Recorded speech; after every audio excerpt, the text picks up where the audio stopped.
변이 안 나와서 고민이신가요? 그럴 때 도움이 될 수 있는 게 바로 변비약인데요. 오늘은 변비의 증상과 변비약의 종류, 그리고 과연 변비약이 다이어트에 도움이 되는지에 대해서 알아보는 시간을 갖도록 하겠습니다. 그런데 화장실을 얼마나 못 가야 변비라고 할 수 있는 걸까요?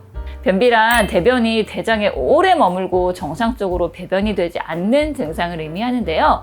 배변 활동은 개인 편차가 크기 때문에 변비를 한마디로 정의하기는 어렵지만 보통은 배변이 3에서 4일에 한 번 미만인 경우로 정의합니다. 변비는 그 원인에 따라서 기질성 변비와 기능성 변비로 나눌 수 있습니다. 기질성 변비는 변비의 원인 질환이 분명한 경우를 말하는데요. 대장 내부의 염증 또는 협착, 장 폐색 등과 같은 국소적인 원인 질환에 의해서 대장이 구조적으로 막혀서 발생을 하거나 당뇨병, 갑상선 질환 등과 같은 전신적인 원인으로 발생하는 변비를 말합니다. 반면 기능성 변비는 특정 원인 질환은 없지만 대장의 기능에 문제가 생겨서 발생하는 변비로 약국을 찾는 대부분의 변비 환자는 이 기능성 변비에 속하죠. 기능성 변비는 다시 이완성 변비, 경련성 변비, 직장형 변비 이렇게 세 가지로 구분이 됩니다. 제일 먼저 이완성 변비는 대장의 운동력이 저하되어서 변을 항문 쪽으로 밀어내지 못하고 장 속에 담아두고 있는 경우인데요. 노인성 변비가 대표적인 예이고요. 변이 또는 통증은 경미한 경우가 많습니다. 경련성 변비는 대장의 경련으로 변이 이동하지 못해서 발생하는 변비로 대변이 좁아진 대장을 통과하기 때문에 대변이 조각나서 토끼 똥처럼 나오거나 가늘게 나오는 경향이 있습니다. 주로 젊은 사람들에게 많이 나타나고요. 스트레스와 연관이 있고 대개 심한 불쾌감과 복통을 수반하는 경우가 많습니다. 마지막으로 직장형 변비는 배변 시 항문 괄약근이 잘 이완되지 않고 오히려 수축하면서 변이 직장에서 더 이상 내려오지 않아서 생기는 변비인데요. 항문 속에는 변이 가득한데 힘은 줘도 변은 나오지가 않아서 힘만 주다가 화장실을 나오는 경우가 많죠. 이렇게 굳이 변비의 종류를 설명을 해드린 이유는 기능성 변비가 아닌 다른 원인에 의해서 발생한 기질성 변비의 경우에는 그 원인을 제거하는 것이 먼저이기 때문이에요. 이런 경우라면 무조건 변비약을 사서 드시기 전에 병원 진료를 통해서 원인을 찾는 것이 우선순위가 돼야 하죠. 자, 그런 기질성 변비를 제외하고 가끔씩 변비가 생겼을 때 약국에서 이런 변비약을 사서 드실 수가 있는데요. 변비약은 작용 기전에 따라서 팽창성 하제, 대변 연화제, 삼투성 하제, 자극성 하제 이렇게 네 가지로 구분을 할 수가 있습니다. 제일 먼저 팽창성 하제는 장내에서 수분을 흡수하여 변의 부피를 크게 함으로써 대변 횟수를 증가시켜주는 약물로 차전자피가 대표적입니다. 장내 수분을 흡수해서 작용을 하기 때문에 약을 복용할 때는 반드시 충분한 양의 물을 마셔야 하고요. 약효는 복용 후 하루에서 3일이 지난 후에 나타나므로 아주 신속한 효과를 필요로 할 때는 적절하지 않을 수도 있죠.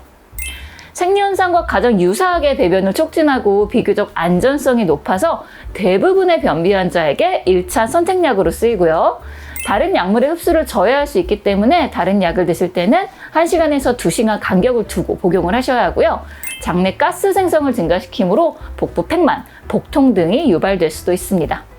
두 번째, 대변 연화제는 변의 표면 장력을 감소시켜서 변의 투과성을 높이고요. 수분을 끌어들여서 굳은 변을 부드럽게 만들어서 대장을 더 쉽게 통과할 수 있도록 해주는 성분입니다. 도큐세이트가 대표적인 성분이고요. 변비약의 다른 성분과 함께 복합제로 들어간 경우가 많습니다. 하지만 장기간 반복하여 사용할 경우 지용성 비타민의 흡수를 저해할 수 있기 때문에 장기간은 복용하시면 안 돼요. 세 번째, 삼투성 하제는 장관 내 삼투압을 증가시켜 대장 내부로 수분을 끌어들여 대변을 부드럽게 하여 배변을 도와주는 약인데요. 락툴로즈, 글리세린 관장약, 수산화 마그네슘 제제 등이 여기에 속하죠. 보통 시럽 형태로 나오는 락툴로즈는 대체로 달달한 맛을 내며 영유아 모두에게 사용이 가능하지만 대장에서 가스를 형성하기 때문에 복부 팽만, 복통을 일으킬 수 있고요. 경구 복용 시 효과를 나타내기까지 1일에서 2일 정도가 걸립니다. 글리세린 관장약은 항문에 삽입을 해서 사용하는 약인데요. 투여 후 30분 이내에 효과가 나타나는 것이 가장 큰 장점이죠. 직장을 통해서 투여된 후 전신 흡수가 일어나지 않고요. 다른 약물과의 상호작용도 거의 없어요. 따라서 글리세린 관장약의 필요시의 사용은 모든 연령대에서 안전한 것으로 여겨질 수 있지만 너무 과도하게 빈번한 사용을 하면 직장의 반응을 둔화시킬 수 있기 때문에 관장약을 너무 습관적으로 자주 사용을 하시면 안 돼요. 자, 마지막으로 자극성 하제는 대장 내의 수분과 전해질 흡수를 방해하고요. 장 점막을 직접적으로 자극을 하여 대장 근육의 수축을 유도해 강제로 배변을 일으키는 약입니다. 세노사이드, 비사코딜, 대황 등이 여기에 속하죠. 대장세포에 직접적인 자극작용이 있기 때문에 콕콕 찌르는 듯이 아픈 복통을 초래할 수 있으므로 경련성 변비 환자에게는 사용하지 않고요. 경구로 복용할 시 6시간에서 12시간 내 다른 약에 비해서 비교적 빠르게 약효를 나타내기 때문에 취침 시에 복용을 하는 것이 좋습니다. 다른 변비약으로 효과가 없는 경우 사용을 고려할 수 있지만 남용할 경우에는 의존성을 유발할 수 있기 때문에 단기간 사용을 하셔야 하고요. 자극성 하제를 장기간 복용을 하면 장이 스스로 운동하는 운동력이 저하되어서 만성 변비로 이어지기가 쉽고 변비약에 내성이 생기면서 점차 더 많은 양의 변비약을 복용해야 하는 악순환이 생길 수 있기 때문이죠. 실제로 약국에서도 이 자극성 하제 변비약 성분에 만성적으로 중독처럼 비슷하게 되셔서 굉장히 많은 약을 계속 거의 평생 동안 드시는 분들이 계신데요. 정말 습관이 되지 않도록 단기간만 드셔야 한다는 점 꼭 기억해 주세요.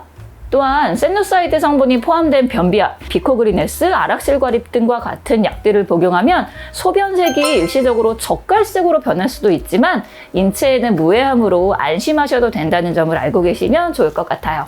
우리가 보통 이름을 알고 있는 변비약들은 대부분 이러한 4가지 변비약의 성분들이 복합적으로 들어가 있는 경우가 많은데요. 변비약의 성분과 종류가 이렇게 다양한 만큼 변비약을 구매하실 때는 약사님께 변비의 증상에 대해서 말씀을 하시고 그에 맞는 변비약을 구매해서 복용하시는 게 좋을 것 같아요. 변비약을 먹으면 일시적으로 체중계에 찍히는 숫자가 사실 줄죠. 하지만 그거는 변비약에 의해서 장 내용물이 배출되어서 체중이 덜 나가는 것일 뿐 실질적으로 체지방이나 몸에 있는 살이 빠지는 건 아니죠. 하지만 그렇게 계속 변비약을 먹어서 체중계 숫자가 주는 거에 의존을 하게 되면 변비약에 계속해서 의존하게 되고 또 계속해서 많은 약의 변비약을 습관적으로 복용하게 될 수 있기 때문에 다이어트 목적으로 변비약을 절대 오랫동안 드시면 안 됩니다. 네, 물론 변비가 있으실 때는 변비약을 가장 최우선으로 드시기보다는 식생활 습관을 고쳐서 변비를 개선하는 게 좋은데요. 일단은 섬유질이 많은 채소나 과일 등을 많이 드시면 좋겠죠. 그리고 수분이 부족하면 변비가 더 심해질 수 있기 때문에 평소에 충분한 양의 물을 많이 드시는 것도 좋고요. 또 복근을 강화시킬 수 있는 코어 운동 같은 것을 통해서 복근을 강화시키시면 변비를 개선하는 데 도움이 되실 수 있어요. 변비약은 항상 단기간 동안만 사용해야 된다는 점 꼭 기억하시고요. 더 궁금한 점 있으시면 댓글 달아주세요. 지금까지 알려주고 싶은 야기야기 알약이었습니다.